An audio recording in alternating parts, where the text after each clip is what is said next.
Here's Christopher Hitchens explaining an argument for God that impressed him. Between Dawkins, Dennett, Harris, and myself, took place in my apartment in Washington. We talked about the encounters we'd had on the road, debating the faithful, and what had impressed us most. And I was interested to find that certainly Richard and I, this is what I remember best, both came up with the same thing.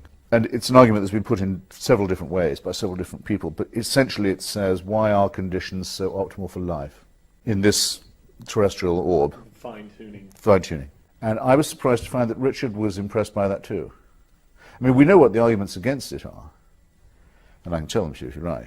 And I consider them to be pretty conclusive arguments, but there is something that has to impress you. Not to be impressed by the fact that we are here rather than not, it is to be too easily unimpressed. These arguments can be cashed out in several ways, but what I'm going to do in this video is lay out the different responses that could be offered in response to this kind of reasoning. And lest there be any confusion, I'm just going to be giving the lay of the land here rather than sharing my own opinions. So this should be useful to anyone interested in these arguments. Before going into direct challenges though, it's important to point out that even atheists can concede that fine-tuning constitutes some evidence for theism, or at the very least, evidence of a designer in general if they don't want to go that far. This isn't as scary as it sounds because when philosophers talk about evidence, they're just talking about anything that boosts the probability of a hypothesis, even if that boost is only slight. Think of it this way. There could be noises in my attic, and that hypothesis is more probable if there's gremlins in my attic than if not.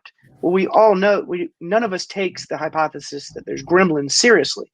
But if we conceive of evidence probabilistically, we can truly say that observation is more probable given the gremlin hypothesis than the not gremlin hypothesis.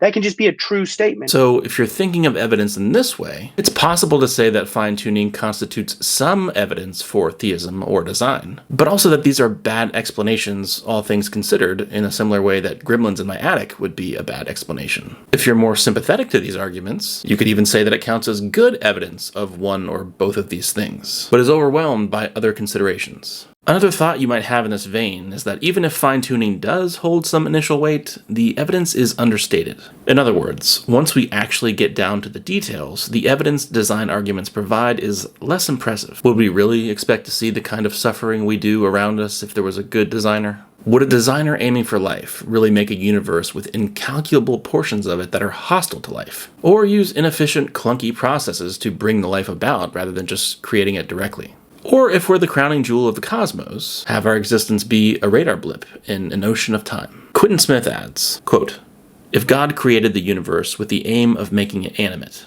it is illogical that he would have created as its first state something whose natural evolution would lead with high probability only to inanimate states. It does not agree with the idea of an efficient creation of an animate universe that life is brought about through the first state being created with a natural tendency towards lifelessness and through this tendency being counteracted and overridden by the very agency that endowed it with this tendency."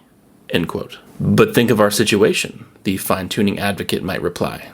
It's analogous to the chance involved in being sentenced to death by a firing squad, and every marksman missing you when they shoot. Surely if we could infer intentionality in that situation, they missed on purpose, we could infer it in our situation given how low the likelihood is that the cosmic parameters would be as they are. Not so fast though. There's a debate about whether this is a good analogy for what's going on, given the worry about observational selection effect introducing bias. Imagine you catch a bunch of fish in a net, and notice that all of the fish are longer than 10 inches. You might think that's a good reason to think that all or most of the fish in the lake are over 10 inches long. What you didn't account for in this generalization, though, are the size of the holes in the net. They're big enough to let fish smaller than 10 inches escape, so your original reasoning just isn't correct. No matter the varying sizes of fish in the lake, if you use that net, you will always get the same results. The probability of you exclusively seeing fish over 10 inches in your net is the same, whether it actually is a representative sample of the size of the fish in the lake or not. But some will argue, we are the net. The fact that we are alive will guarantee that we get the same result, observing constants consistent with our existence, whether they were set by an intelligence or not. The probability is the same. Somewhat related, it could be suggested that the constants weren't made for us, but rather life arose and adapted in response to the constants. A puddle wakes up one morning and thinks, this is a very interesting world I find myself in. It fits me very neatly. In fact, it fits me so neatly, I mean, really precise, isn't it?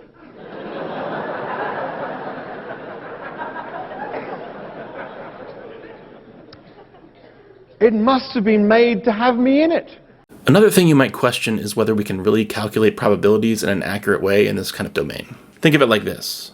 What if someone was trying to calculate the probability of rolling a 3 with a 6-sided die, but reasoned that in addition to the 6 sides, it also has 12 edges and 4 corners, so the odds are 1 in 22. Clearly that would be ridiculous, because even though there are an array of logically possible options, only 6 of them are really relevant. Similarly, it could be argued that fine-tuning advocates might be making a similar mistake in their reasoning, and since they're not really in a position to know that they're not, at the very least, modesty is required here. Further, a naturalist could just say that it's necessarily the case that the constants are the way that they are.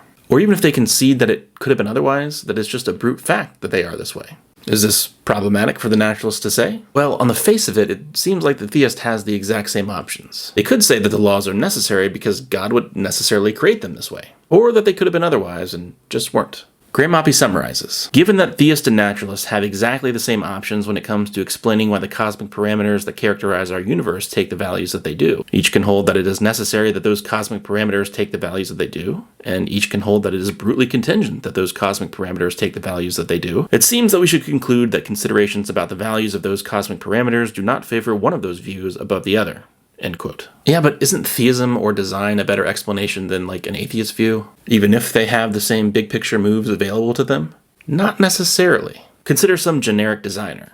It seems like we could push the fine-tuning problem back a step. If the complex fine-tuning of the cosmos needs an explanation outside of itself, then how much more would the complex fine-tuning of the mind that thought it up? But theism doesn't posit a complex mind, you might argue. But this doesn't actually help that much. Because it could be argued that traditional theism manifestly does not predict finely tuned physical constants in the first place. After all, theism itself entails that the existence of a non-physical mind is coherent. But if that's coherent, then so is the idea that intelligent life could exist in basically any physical manifestation. Electrons could fall in love, and so forth. As I'm sure you've seen, there are many ways to respond to arguments like this, and hopefully this video has served to expose you to what some of them are. As far as design arguments go, it's definitely more interesting than appealing to a watchmaker or to the complexities of biological design.